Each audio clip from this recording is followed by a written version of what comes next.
Hello' everyone, আশা কৰোঁ সকলোৱে কুশলে আছে। আজি আমি যিখন মুভিৰ বিষয়ে এক্সপ্লেইন কৰিবলৈ গৈ আছোঁ সেইখন মুভিৰ নাম হ'ল দশেৰা। মুভিখনত মুখ্য চৰিত্ৰত অভিনয় কৰিছে নেচাৰেল ষ্টাৰ নেনি আৰু কৃতি সুৰেশে। মুভিখনত এজন ব্যক্তিয়ে নিজৰ বন্ধুৰ বাবে কৰা ত্যাগৰ কথা কোৱা হৈছে। গতিকে আশা কৰোঁ আপুনি ভিডিঅ'টো চাই ভাল পাব। ভিডিঅ'টো ভাল লাগিলে এটা লাইক কৰি দিব আৰু পাৰিলে ছাবস্ক্ৰাইব কৰি দিব। বলক আজিৰ ভিডিঅ'টো আমি আৰম্ভ কৰোঁ। মুভিখনৰ আৰম্ভণিতে আমাক 1995 চনত বীৰপাল্লী নামৰ গাঁও এখন দেখুওৱা হয় আৰু যাৰ চাৰিওফালে কয়লাৰ মাইনিং কৰা হৈছিল। সেই ঠাইৰ লোকসকলে অতিমাত্ৰা সুৰা পান কৰিছিল আৰু তেওঁলোকে সুৰাকে নিজৰ জীৱন বুলি মানি লৈছিল। কিন্তু এদিনাখন চৰকাৰে সুৰা পান কৰা আৰু বিক্ৰী কৰা দুয়োটা নিষিদ্ধ কৰি দিয়ে, যাৰ ফলত গাঁওখনত শোকৰ ছাঁ পৰে, যেন তেওঁলোকে ঘাটমাউৰা হৈ পৰিছে। তাৰপিছত গাঁওখনত এক নতুন নিয়ম আহে যে যিজন ব্যক্তিয়ে গাঁওখনৰ গাঁওবুঢ়া হ'ব সেইজন ব্যক্তিয়ে গাঁওখনত এক সুৰাৰ দোকান চলাব পাৰিব। আৰু গাঁওখনৰ পূৰ্বৰ গাঁওবুঢ়াৰ দুই পুত্ৰ শিৱান্না আৰু ৰাজান্নাৰ মাজত ইলেকশ্যন হয়, য'ত শিৱান্না জয়লাভ কৰে আৰু তেওঁ সুৰা বিপণীখন চলাবলৈ আৰম্ভ কৰে। এই সকলোখিনিৰ মাজতে আমাক দুই বালক সূৰ্য আৰু ধৰণীক দেখুওৱা হয়, যি দুজন ইজন সিজনৰ প্ৰিয় বন্ধু আছিল আৰু তেওঁলোকৰ এজন ছোৱালী বন্ধু আছিল যিজনৰ নাম আছিল ভেনিলা। ধৰণীয়ে ভেনিলাক বহুত ভাল পাইছিল, কিন্তু সি তাইক কেতিয়াও কোৱা নাছিল। এদিন এখন সি গম পাইছিল যে সূৰ্যে ভেনিলাক ভাল পায় আৰু তেতিয়া নিজৰ প্ৰিয় বন্ধু সূৰ্যৰ বাবে ধৰণীয়ে নিজৰ প্ৰেমৰ ত্যাগ কৰিছিল। কেইদিনমান পিছত ধৰণীয়ে যেতিয়া নিজৰ আইতাৰ বাবে সুৰা আনিছিল, তেতিয়া তেওঁৰ আইতাই কৈছিল যে তেওঁ সাহস পাবৰ বাবে মদ্যপান কৰে আৰু তেতিয়াৰ পৰা ধৰণীয়ে মদ্যপান কৰিবলৈ আৰম্ভ কৰে। তাৰ কেইবামান বছৰ পিছত আমাক দেখুওৱা হয় যুৱক ধৰণী আৰু চুৰিক। তেওঁলোকে চলন্ত ট্ৰেইনৰ পৰা কয়লা চুৰি কৰে আৰু সেই চুৰিৰ কয়লা বিক্ৰী কৰি তেওঁলোকে মদ্যপান কৰে আৰু তেওঁলোকে মজগুল হৈ থাকে। আৰু যেতিয়া পুলিচে তেওঁলোকক গ্ৰেপ্তাৰ কৰিব আহে, তেওঁলোকে নিচাতে পুলিচক চৰিয়াই দিয়ে, যাৰ ফলত তেওঁলোকক পুলিচ থানালৈ লৈ যোৱা হয় আৰু য'ত দেখুওৱা হয় ভয়াতুৰ ধৰণীক। তেওঁ বহুত ভয় খাইছিল আৰু পুলিচক কৈছিল যে যদি তেওঁক পুলিচে লাঠিৰে এটা কোব মাৰে তেওঁ প্ৰাণ ত্যাগ কৰিব। আৰু পুলিচে ভয়াতুৰ যুৱকবোৰক দেখি আগলৈ এনে নকৰিবলৈ কৈ তেওঁলোকক পুলিচ থানাৰ পৰা উলিয়াই দিয়া হয়। আনফালে আমাক দেখুওৱা হয় ভেনিলাক, যিজনে অংগনবাদী স্কুলত কণ কণ ছাত্ৰ ছাত্ৰীসকলক শিক্ষাদান কৰিছিল। আৰু ইয়াৰ লগতে আমাক সূৰ্য আৰু ভেনিলাৰ মাজত হৈ থকা প্ৰেমৰ সম্পৰ্কৰ বিষয়ে দেখুওৱা হয়। চিন চিফ্ট হয় শিৱান্নাৰ ঘৰলৈ, য'ত তেওঁ নিজৰ পুত্ৰ নাম্বীৰ সৈতে আহিবলগীয়া ইলেকশ্যনৰ কথা পাতে আৰু তেওঁৰ পুত্ৰই কয় যে এইবাৰ তেওঁ নিজৰ পিতৃৰ ঠাইত ইলেকশ্যনত থিয় হ'ব, যাৰ বাবে তেওঁলোকে এখন ক্ৰিকেট মেচ পাতিছিল। আৰু এই ক্ৰিকেট মেচত জয়ী হোৱা দলৰ যিকোনো এজন ব্যক্তিক তেওঁলোকে নিজৰ সুৰাৰ বিপণীৰ কেচিয়াৰ হিচাপে নিযুক্তি দিব। তাৰপিছত দেখুওৱা হয় ধৰণীয়ে নিজৰ বন্ধু সূৰ্য আৰু ভেনিলাৰ বিয়াৰ বাবে তেওঁৰ ঘৰলৈ প্ৰস্তাৱ লৈ যায়, কিন্তু ভেনিলাৰ মাতৃয়ে অমান্তি হয়, যিহেতু সূৰ্যে কোনো কাম ধান্দা নকৰিছিল। তাৰপিছত ধৰণীয়ে ভেনিলাৰ মাতৃক কয় যে অহাকালি হ'বলগীয়া ক্ৰিকেট মেচত জয়লাভ কৰি আমি সূৰ্যক সুৰাৰ বিপণীখনৰ কেচিয়াৰ হিচাপে নিযুক্তি দিম। তাৰপিছত তুমি ভেনিলাক সূৰ্যৰ সৈতে বিয়া দিব লাগিব। আৰু এই কথা শুনি ভেনিলাৰ মাকে মান্তি হয়। কিন্তু ইয়াৰ পিছ মুহূৰ্ততে শিৱান্নাৰ পুত্ৰ নাম্বীয়ে ধৰণীক মাতি ভাবুকি দিয়ে যে তুমি এই মেচখন হাৰিব লাগিব, নহ'লে তোমাৰ কথা বেয়া হ'ব। আৰু সেইবাবে ধৰণীয়ে মেচখন বেয়াকৈ খেলিবলৈ আৰম্ভ কৰে। অলপ সময় পিছত ভেনিলাই কান্দিবলৈ আৰম্ভ কৰে আৰু কয় যে হয়তো তেওঁ আৰু সূৰ্যৰ মাজত বিয়া কেতিয়াও নহ'ব। তাৰপিছত ধৰণীৰ চকু মেল খায়, তেওঁ মদ্যপান কৰি ক্ৰিকেট খেলিবলৈ যায় আৰু তেওঁলোকে গেমখনত জয়লাভ কৰে। তাৰপিছত নাম্বীয়ে সূৰ্যক সেই মদ্য বিপণীখনৰ কেচিয়াৰ হিচাপে নিযুক্তি দিয়ে। এদিনাখন সুৰাৰ বিপণীখনত নাম্বীৰ কেইজনমান ব্যক্তিৰ সৈতে সূৰ্য আৰু ধৰণীৰ কাজিয়া হয়, যাৰ ফলত পুলিচে সূৰ্য আৰু ধৰণীক পুলিচ ষ্টেচনলৈ লৈ যায়, য'ত তেওঁলোকক বহুতো শাৰীৰিক অত্যাচাৰ কৰিবলৈ আৰম্ভ কৰে।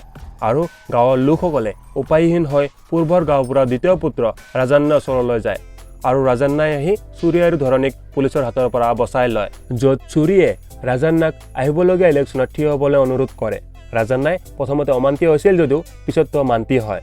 তাৰপিছত ধৰণী আৰু সূৰ্যৰ সহায় লৈ ৰাজান্নাই ইলেকশ্যনত জয়লাভ কৰে আৰু সুৰা বিপণীখন ৰাজান্নাৰ হাতলৈ গুচি যায়, য'ত ৰাজান্নাই সুৰা বিপণীখনত জাতিভেদ নকৰাকৈ সকলোকে এণ্ট্ৰি কৰিব দিছিল, যাৰ ফলত গোটেই গাঁওখনত আনন্দ উৎসৱত মুকলি হৈ পৰিছিল। কিন্তু নাম্বী খঙতে অগ্নিগৰ্ভ হৈ পৰিছিল। তাৰ পিছৰ চিনত দেখুওৱা হয় সূৰ্য আৰু ভেনিলাৰ বিয়া, য'ত ভেনিলাক কন্যাৰ হাজত দেখি ধৰণী সহন কৰিব নোৱাৰে আৰু সেইবাবে তেওঁ বিয়াৰ পৰা আঁতৰত থাকি মদ্যপান কৰে। অলপ সময়ৰ পিছত ধৰণীৰ আন এজন বন্ধু আহি ধৰণীক ক'বলৈ আৰম্ভ কৰে যে তুমি যিহেতু ভেনিলাক ভাল পোৱা, তুমি এই কথাটো সূৰ্যক কৈ দিয়া, সূৰ্যে হাঁহি মনে ভেনিলাক তোমাৰ হাতলৈ দি দিব। তেতিয়া ধৰণীয়ে কৈছিল যে হয়, এই কথাটো সত্য, কিন্তু যিহেতু মই নিজৰ বন্ধুৰ বাবে প্ৰেমক ত্যাগ কৰিছোঁ, সেই প্ৰেম মই আৰু কেতিয়াও ঘূৰাই নলওঁ। আৰু এই বুলি কৈ তেওঁ পেচাব কৰিবলৈ যায় আৰু তাত তেওঁ দেখিবলৈ পায় চুৰিয়ে সকলো কথা শুনি লৈছিল। কথাখিনি শুনি চুৰি মানসিকভাৱে ভাঙি পৰিছিল, যিহেতু তেওঁৰ প্ৰিয় বন্ধুৱে তেওঁৰ বাবে ইমান ডাঙৰ ত্যাগ কৰিছে আৰু সেইবাবে তেওঁ নিজৰ বিয়াৰ প্ৰথম দিনাখন সুহাগৰাত নকৰি নিজৰ প্ৰিয় বন্ধুক লগ ধৰিবলৈ যায়। কিন্তু দুৰ্ভাগ্যবশতঃ সেই ঠাইত কেইজনমান পাখণ্ড আহে আৰু তেওঁলোকক এজন এজনকৈ সকলোকে মাৰিবলৈ আৰম্ভ কৰে, য'ত চুৰি আৰু ধৰণীয়ে নিজৰ দুই বন্ধুক হেৰুৱায়। অৱশেষত চুৰিয়ে ধৰণীক চাইকেলত বহুৱাই যেতিয়া পলায়ন কৰিবলৈ চেষ্টা কৰে, তেতিয়া চুৰিক শিৰচ্ছেদ কৰি হত্যা কৰা হয়। কিন্তু ধৰণী বাচি যায়। নিজৰ প্ৰিয় বন্ধু চুৰিৰ শিৰচ্ছেদ কৰা অৱস্থা দেখি ধৰণী পাগল হৈ উঠে।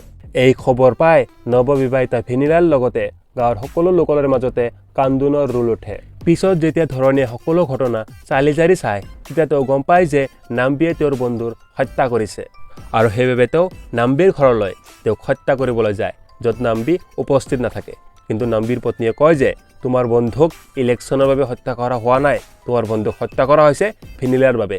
মোৰ স্বামী হ'ল এজন নৰপিশাচ ব্যক্তি, তেওঁ অসহায় মহিলাক নিজৰ কামনাৰ বলি কৰে আৰু সেইবাবে তেওঁ চুৰিক হত্যা কৰিছে, যাতে ভেনিলাই অসহায় হৈ পৰে। কথাখিনি শুনি ধৰণী আচৰিত হৈ উঠে আৰু তেওঁ গৈ অসহায় ভেনিলাক বিয়া পাতি লয়। লগতে তেওঁ নিজৰ তিনিজন বন্ধুৰ হত্যাৰ প্ৰতিশোধ ল'বৰ বাবে প্ৰস্তুতি চলায়। কিন্তু তেওঁৰ দাদীয়ে সকলো প্ৰস্তুতিৰ কাম গম পাই যায় আৰু তেওঁক এই কাম কৰিবলৈ বাধা প্ৰদান কৰে আৰু তেওঁ কয় যে যদি এই কাৰ্যত তোমাৰ কিবা হৈ যায় তেতিয়া ভেনিলাৰ কি হ'ব? ভেনিলা আকৌ বিধৱা হৈ পৰিব। চুৰিয়ে এইটোৱে বিচাৰিব যে তুমি ভেনিলাৰ সৈতে সুখত বাস কৰা আৰু সেইবাবে তেওঁলোকে নিজৰ সকলো প্ৰস্তুতি বন্ধ কৰি সকলো দা কটাৰী মাটিৰ তলত পুতি থয়। আনফালে নাম্বীয়ে আহিবলগীয়া দশৰাৰ দিনা ধৰণীক হত্যা কৰিবলৈ প্লেন কৰে আৰু দশৰাৰ দিনা যেতিয়া ধৰণীয়ে ৰাৱণ জ্বলাবলৈ গৈছিল, তেতিয়া নাম্বীয়ে নিজৰ পত্নীৰ সৈতে ভেনিলাৰ ঘৰলৈ আহিছিল আৰু তেওঁক এখন শাৰী দিছিল। লগতে কৈছিল যে ধৰণীৰ মৃত্যুৰ 13 দিনৰ দিনা তুমি এই শাৰী পিন্ধি মোৰ ওচৰলৈ আহিবা, মই তোমাক সহায় কৰিম। এই বুলি কৈ নাম্বীয়ে সেই ঠাইৰ পৰা গুচি যায়।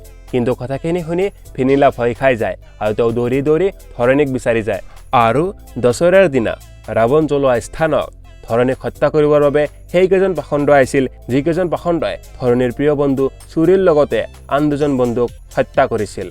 আৰু সেই ঠাইত যুদ্ধ আকৃতিৰ এক বিশাল সংঘৰ্ষ হয়, য'ত ধৰণীৰ আন বন্ধুসকলে ধৰণীৰ সংগত থিয় দিয়ে আৰু অৱশেষত ধৰণীয়ে সকলো পাখণ্ডক হত্যা কৰি যেতিয়া নাম্বীক হত্যা কৰিব বিচাৰে, তেতিয়া সেই ঠাইলৈ পুলিচ আহি পায় আৰু পুলিচে ধৰণীক গ্ৰেপ্তাৰ কৰি গাড়ীত উঠাব লওঁতে পুলিচৰ হাতৰ পৰা হাৰি গৈ ৰাৱণক ছেদ কৰি নৰপিশাচ নাম্বীক শিৰচ্ছেদ কৰি হত্যা কৰে, যাৰ ফলত ধৰণীৰ 7 বছৰৰ বাবে জেল হয়।